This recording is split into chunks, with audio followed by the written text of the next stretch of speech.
You're listening to an Ono Media podcast.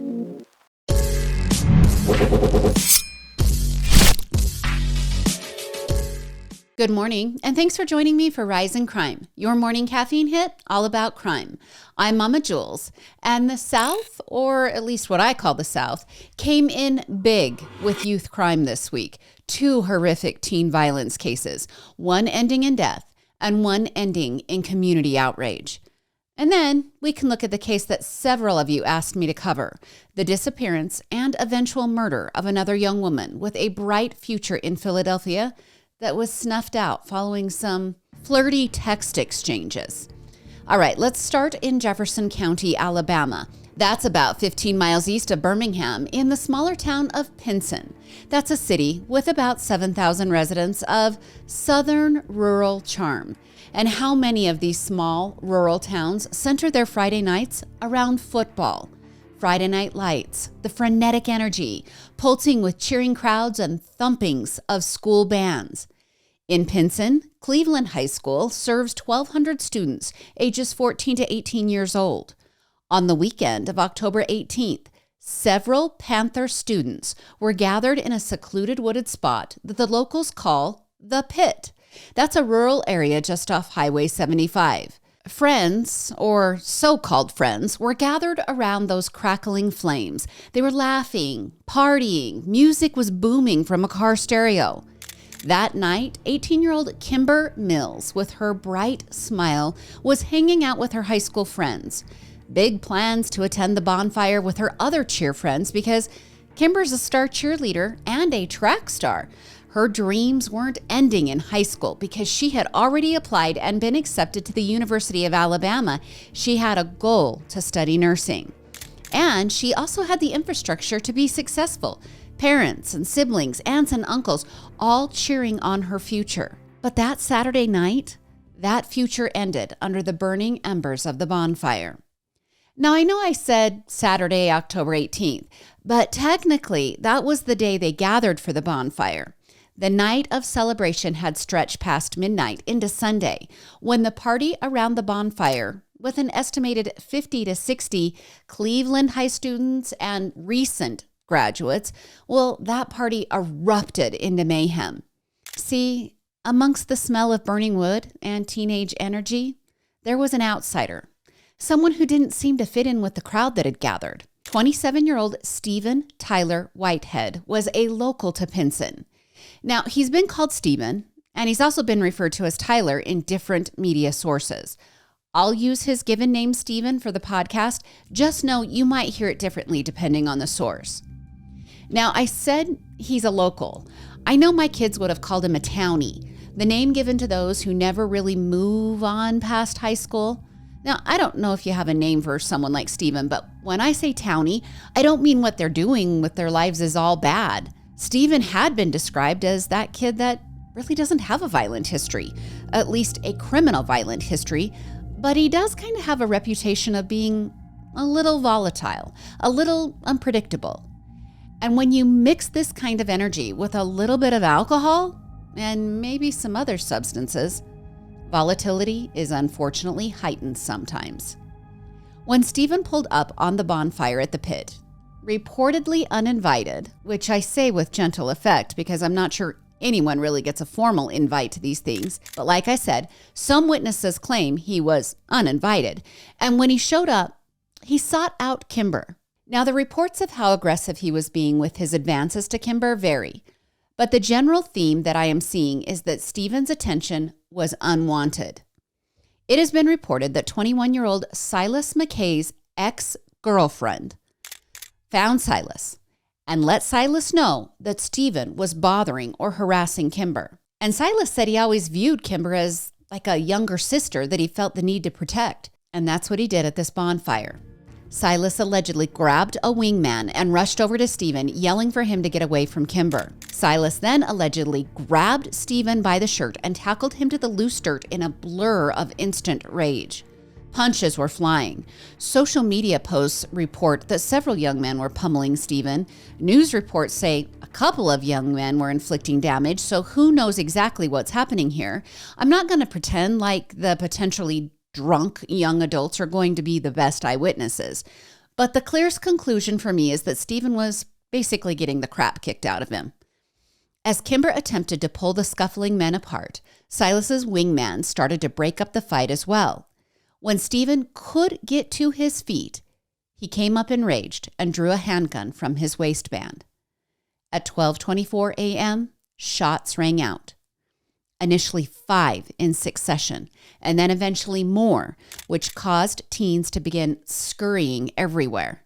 Now remember, several dozen teens and young adults are surrounding this area, and I'm sure a fight caused a congregation of many of them. And now bullets are haphazardly being discharged into the nearest victims. And Kimber was near, and she reportedly was trying to break up the fight. The small 18-year-old took a bullet to her leg and then to her head before collapsing to the damp ground. Silas was also in the direct line of fire. 10 bullets ripped through his leg, hip, ribs, stomach, pelvis, and also one of his fingers was blown apart. 2 others, an 18-year-old male and a 20-year-old female, were hit in their arms and legs, and a 21-year-old man was grazed by another bullet. Now calls flooded into 911, and the dire circumstances were not lost on the young adults. Kimber was scooped up by friends and driven out of the pit to the Gadsden Highway, where they were intercepted by a Trussville police officer. That officer requested air rescue, and the helicopter was dispatched for Kimber, and she was life-flighted to UAB Hospital in Birmingham. That's about 20 miles from the pit. In the chaos, Stephen fled. But there was no doubt by surviving Bonfire attendees, Stephen had fired the gun that wounded 5 people. As the sun peeked over the horizon that Sunday morning, Kimber lay in an ICU bed with no brain activity and no hope for her loving family of a survival path. And in the small town, word had spread fast about the events from the middle of the night. EMS began receiving panicked phone calls from drivers who had seen a car matching the description of Stephen's.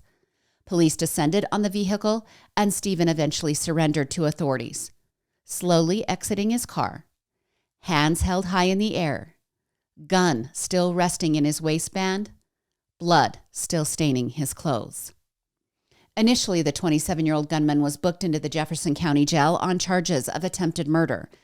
But by Tuesday, those charges were upgraded to capital murder for Kimber and attempted murder for the other 3 with severe injuries. Yes, Kimber could not live with the bullet wound to her head. And when her family announced midday Sunday that her future was grim, more than 200 people showed up outside of UAB Hospital in support of Kimber at an impromptu vigil. By Tuesday, Kimber's honor walk was scheduled because Kimber's family made the decision to donate her organs, to give back once she had passed. Kimber's cousin on Facebook posted the following: "She is giving the greatest gift of all today. She is giving life. She was a blessing to all of us, and now she gets to bless others." Now at UAB, an honor walk is where family and friends and hospital staff line a long corridor that connects the UAB hospital to the Organ Center. And this interior pathway is more than a city block long.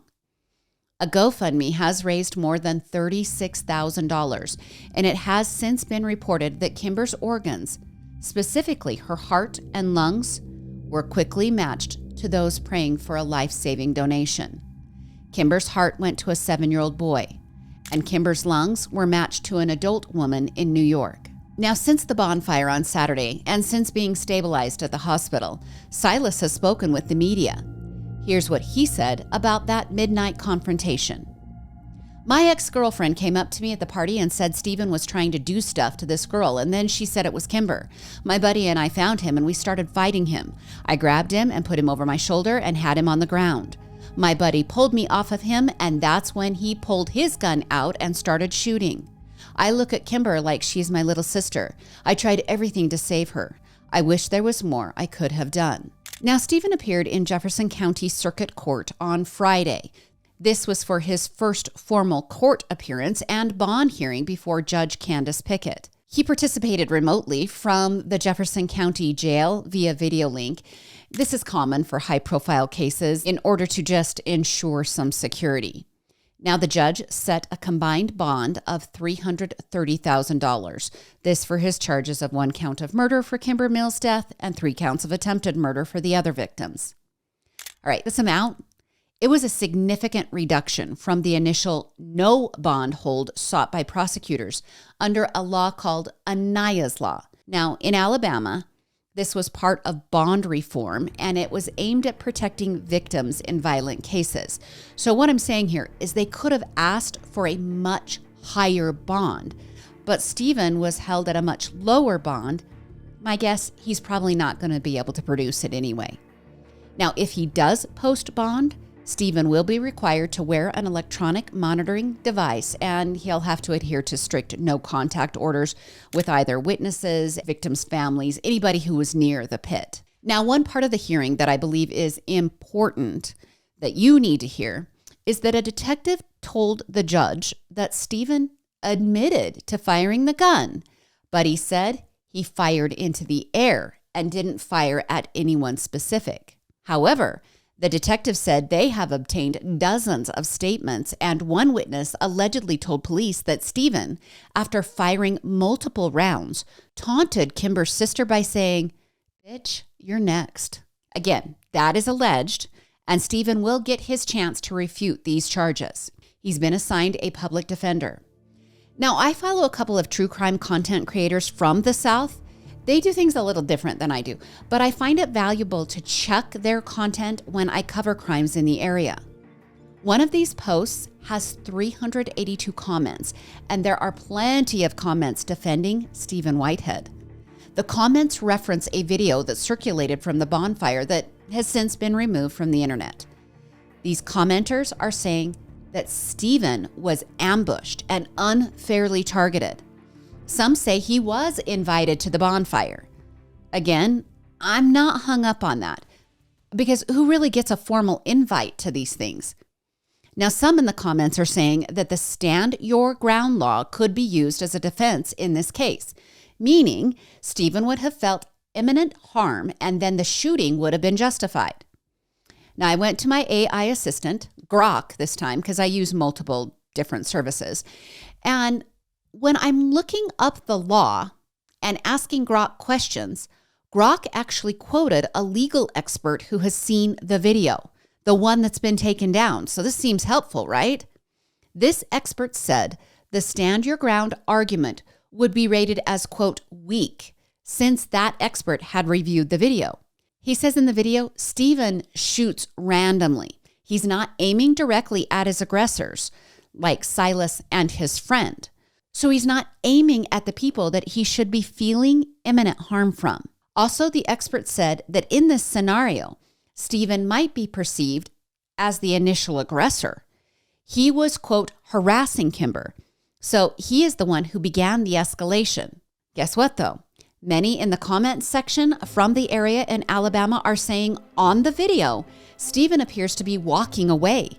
So we're just going to have to see how this plays out. Of course, the video is going to become part of evidence if this makes it to a trial. As of now, a grand jury is being called, and after that, we will have more information potentially. And I do have one final question. Do you think that Silas and his friend should be charged with something like aggravated battery? It's apparently on video. Those charges could happen, I suppose. I would love to know what you think. Weigh in and let me know. And like I said, sticking in the South, or at least what I consider the South, we're headed to Stillwater, Oklahoma. And buckle up. This one is sure to make you angry. It's a story of perceived privilege and leniency, and it's not just the small town feel to possibly blame for this perceived privilege, because the lawmakers in Oklahoma gave their stamp of approval on this one. All right, let's dive in. Stillwater is a college town. It shapes the whole population of 50,000 people. My son lived in Stillwater for a while, and the Oklahoma State University Cowboys are the heroes of the city. My son was told a story once where a woman was breaking the speed limit on the freeway and was pulled over by an Oklahoma State police officer. It was game day between the Cowboys and the University of Oklahoma Sooners, and she told my son, When the officer approached her window, he asked just one question: Cowboys or Sooners? Now, she was new to the area. She didn't have a team or school affiliation, but she knew she had a 50-50 chance here. So she said, Cowboys. And the officer looked at her, tipped his hat, and said, "Have a nice day, ma'am." And he walked back to his cruiser. That's what I mean. Football defines the western portion of the state. And side note, I have a nephew who wrestled for the Sooners, so I would have chosen wrong in that situation. Now, much like the first story, Friday night lights are big in high school, and if it's not football, it's other sports. Women's softball is huge in the area, and baseball isn't too shabby either. Our case focuses on a high school baseball player, 18-year-old Jesse Mack Butler. Jesse has privilege. His father is a former high-ranking Oklahoma State University football official, and Jesse has been credibly accused of taking what he wanted, and that was intimate gratification from one of his teen girlfriends, and also the same from another female. Now, I will not be saying these girls' names. They deserve their privacy, but these two teen girls attended Stillwater High School. I'll call these girls Jane and Jill. Our first girl, 17-year-old Jane, loved high school and loved her first boyfriend, Jesse. She did all the teen things: sleepovers with friends, bonfires like our first story, and long journal entries about her future. But those events were marred by SA at the hands of Jesse, who had a penchant for strangling his victim while gratifying himself. The affidavit in this case has chilling details, but let's just leave it at this. After one particularly violent attack, Jane was left with a crushed windpipe that required hospitalization. She suffered the long-term effects of a weakened voice and years of therapy to resolve her symptoms of PTSD. Now, Jesse's second accuser, Jill. Well, Jesse and Jill were more casually romantically linked. She was just beginning a relationship with Jesse when she was strangled by Jesse one night in a car when the two hung out together. Again, the details are out there, but this essay was about personal gratification for Jesse in the manner in which he likes it. One of the girls, Jill or Jane, and it's not specified which, penned a letter to the courts, and in it she wrote the following, quote, "You didn't just strangle me with your hands, you strangled my voice, my joy, my ability to feel safe in my own body." Now, these multiple assaults of these two women, Jill and Jane, they occurred in 2024. Jane was consensual at first with Jesse. The two teens just, exploring their intimacy in Jesse's car or in his bedroom at his parents' home. But when she would resist, the SA would occur. She stated that after the assaults, he would just laugh it off. And when she would press the issue, he would tell her to stay silent or he would make it worse on her. She later admitted she let it go on so long because she feared the community would rally behind Jesse. Because, see, Jesse's got his dad's prominence and all. And with Jill, well, Jesse apparently lured her to the car under the guise of a group hangout. But it wasn't that. He completely lied. And after the SA was over, he told her that if she told anyone, she would be done. Eventually, Jill became so fearful of additional attacks that she finally told her parents, and they sought a protective order. As police started investigating the claims made by Jill and Jane, they discovered text messages sent by Jesse bragging about how he could control girls. And when the rumors of the investigation began spreading, Jesse deleted all of those texts. But we all know that doesn't work. First off, the receiving phone kept receipts, and then a forensic audit is pretty phenomenal in 2025. After the girls alerted police in late 2024, and after the subsequent investigation, Jesse was arrested in March of this year. By then, he was 18 years old, and his phone was a treasure trove. He had a strangulation fetish, and the digital evidence proved it. Jesse was eventually charged with 11 different felonies, and these are disgusting. These felonies include attempted first-degree SA, forcible sodomy, strangulation, SA by instrumentation, and then the violation of the protective order. By August of this year, Jesse had worked out a deal. He pled no contest to the charges. And here's where it gets ugly as far as the law is concerned. Jesse was sentenced to 78 years suspended under Oklahoma's youthful offender statute. He was 17 years old when he committed the crimes. So, as a juvenile, he qualified with a no contest plea to a, quote, rehab over retribution path. His toes will never cross the line into a prison for the 11 disgusting felonies. And get this, his supervision or his rehab ends when he's 19 years old. And guess who is about to turn 19 in 9 months? Jesse. Now, he is required to do about 100 hours of community service, and reports say he is enrolled in college and living his life fairly normally. He is not allowed on social media, and he can't have any contact with his victims. He is required, until his birthday, to do weekly SA offender therapy sessions. Now, for context, I know a man who stole less than $5,000 from a public institution. He returned the money, but an audit found the money had been missing and then was returned. So he was charged, found guilty, and he was sentenced to several weeks in jail and also 300 hours of community service and 5 years of probation. Please make it make sense. We value public institutions' money so much more than the lives of these two young women. Now, as you can expect, community outrage has been fierce.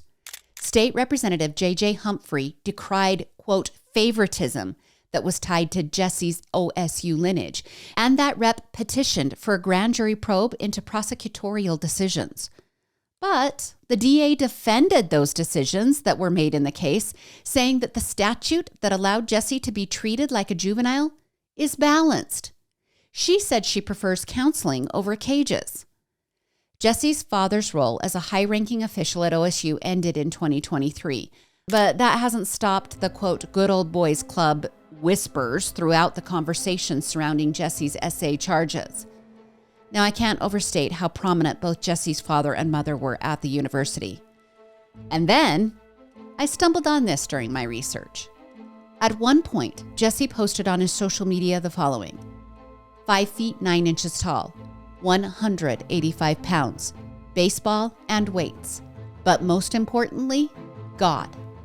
I think I started this by saying you would be outraged. Am I right? Let me know in the comments. And now to Philly, the city that continually lets us down. And what I mean by that is the city slogan is the city of brotherly love. Yet we have so much crime that explodes in the major metropolitan area. And I guess it checks out. The city's huge, 1.6 million residents. That's a third of the entire population of my state, and my state is geographically big. Well, in 2024 alone, Philly saw over 400 homicides. That's more than one a day on average. And a majority of those homicides are either street violence or worse, domestic violence. Those who are supposed to care for each other are killing each other. And in Northwest Philly, there's a place called Germantown.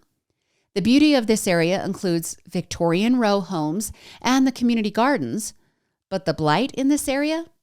Well, there's lots of vacant lots and shuttered buildings, like the Ada Lewis Middle School, which was closed, abandoned, and now stands as a graffiti-tagged eyesore with overgrown weeds and garbage like lawn decorations, except the opposite of being beautiful. 23-year-old Kata Scott lives and works in Northwest Philly, pulling shifts at the Terrace at Chestnut Hill. That's a cozy senior living facility in the upscale area of Northwest Philly. Kata was a kind soul to the residents of the Terrace, turning generational gaps into newfound friendships.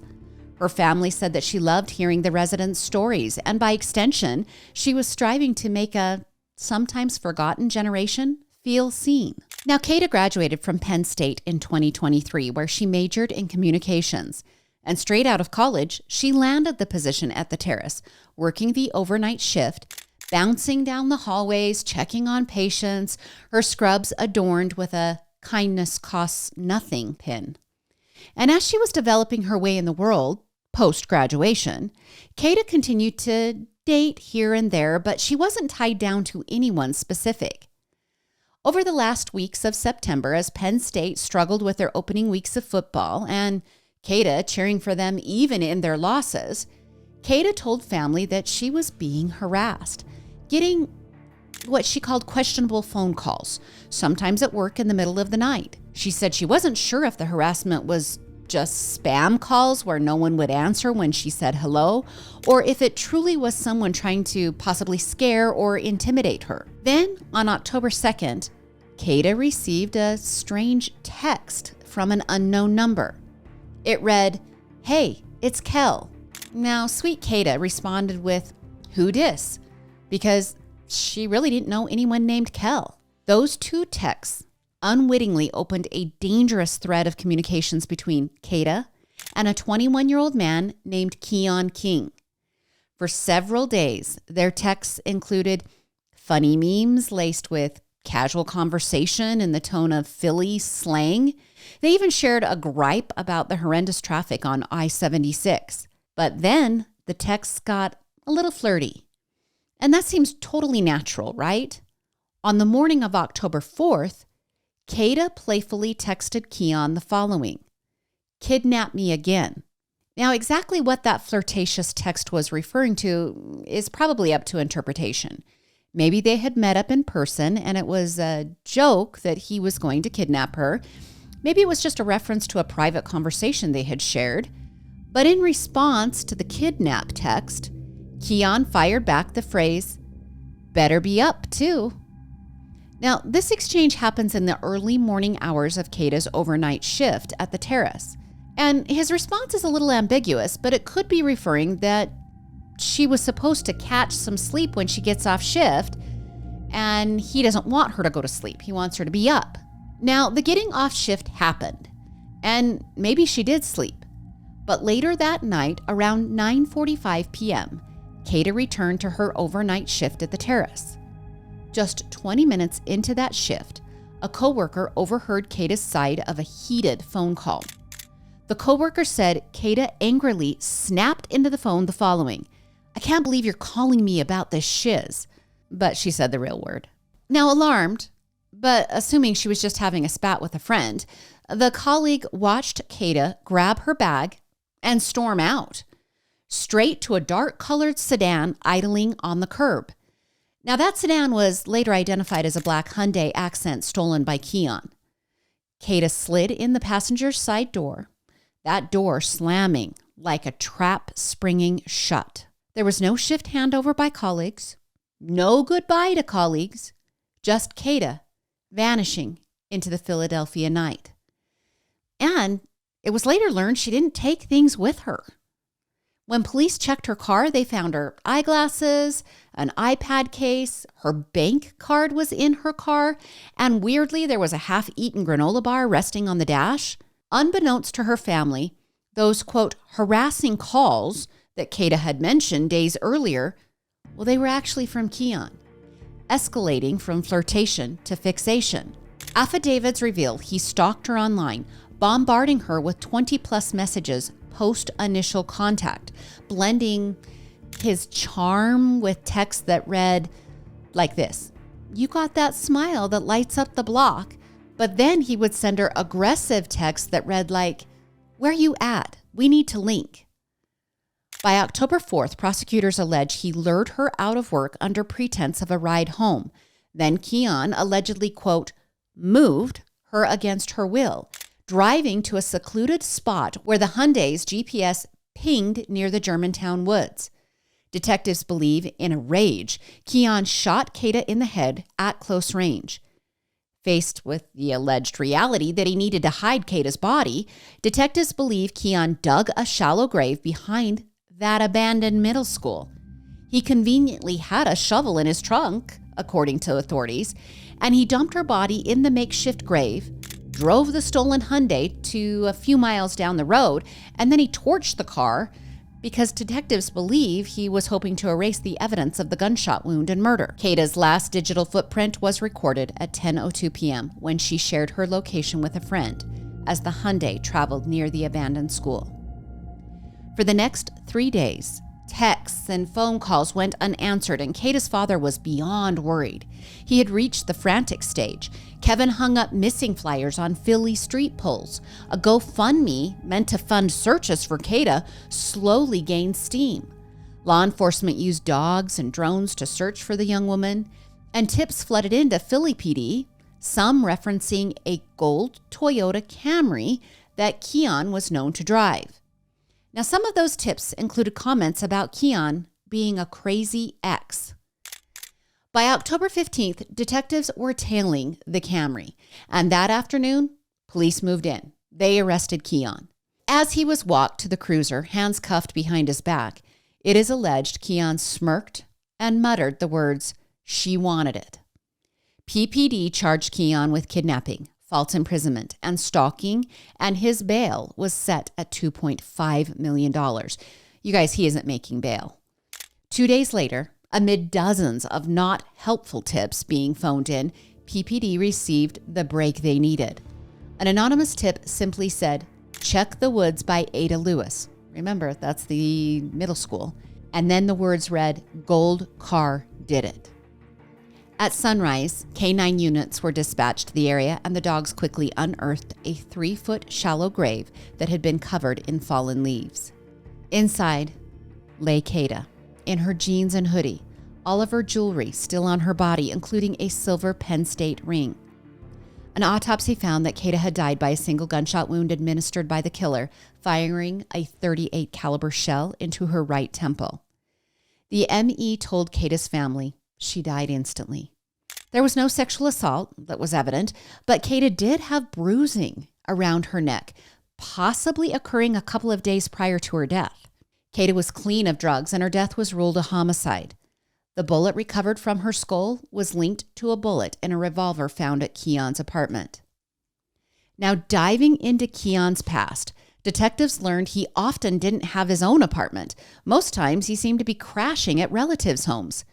He spent countless hours on TikTok, even posting his own gym videos. And then they found the previous violence with women. In January of this year, Keon allegedly kidnapped a 25-year-old barista from a SEPTA stop. Okay, that's public transportation in Philly. Keon was accused of strangling the woman in his gold Camry until she blacked out. And remember, Kata's got marks on her neck too. When that woman awoke from the strangling, Keon allegedly demanded that she remain silent about the attack, and then he allegedly dumped her at a different SEPTA stop. Law enforcement did do their job in that January assault, arresting Keon and holding him on the charges, except the barista got scared and she didn't show up for court, so the case was dismissed. Now, when detectives looked back on that case, they learned that Keon had allegedly lured this woman to the SEPTA stop with the same grooming-type texts he used on Kata. With the discovery of Kata's body, Keon's charges changed. They were upgraded to first-degree murder and also an additional robbery charge since he stole Kata's phone after her death. And there's one important thing here. The previous case, the barista who was assaulted and strangled, well, now that Keon is behind bars, unable to post bail, she has agreed to reopen that case. If Keon doesn't plea, the expected trial date will most likely be next summer. I'll watch this case for you and keep you updated. And now to last episode's comments. Kathy and Christina both said they just love Q's ears.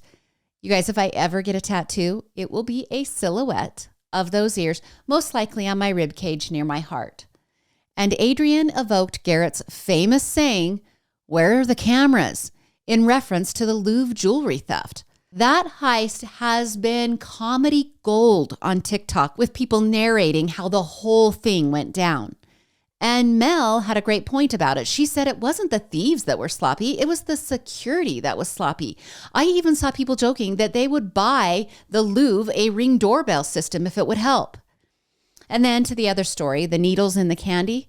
Some of you think that's fake, that maybe a couple of people got together to just pull off a hoax. Maybe. It could be true. And finally, many of you made me feel better about my parenting, saying you didn't check Halloween candy either. Instead, you just stole your kids' candy. You picked out your favorites and took it for yourself. All right, that's your Monday episode of Rise in Crime. Thank you for being here. Please share this episode with a friend. It's a really great way to help the podcast grow. Keep sending me your case suggestions. Like I said, several of you asked me to cover Kata's case. So I love to cover the things that you're interested in. Please like, follow, subscribe, comment, do all of the great things to help the podcast grow here at Oh No Media. That's Murder with My Husband, Into the Dark, and Rise in Crime. You can join me again on Thursday for more morning crime news. I'm Mama Jules, and keep safe out there.